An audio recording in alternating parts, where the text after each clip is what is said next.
ناس كتير جدًا بتستغرب هو ليه الناس الملتزمة بالجيم واللي الجيم ده جزء كبير من حياتها، هم ليه بيحبوا الجيم كده وليه مستمرين فيه كده؟ أنا من رأيي أو وجهة نظري يعني في الجيم هو المكان اللي أنا باطلّع فيه الغضب والغِل والقرف اللي جوايا كله.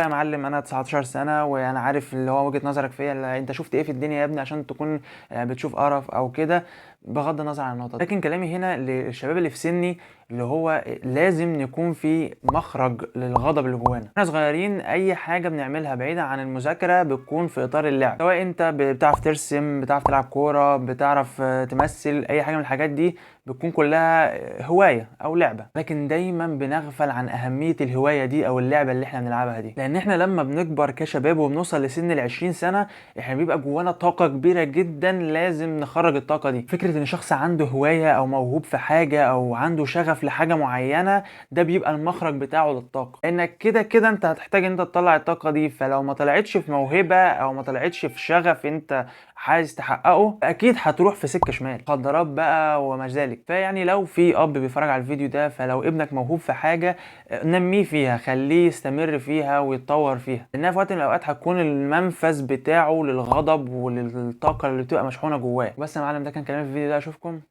الفيديو الجاي. سلام.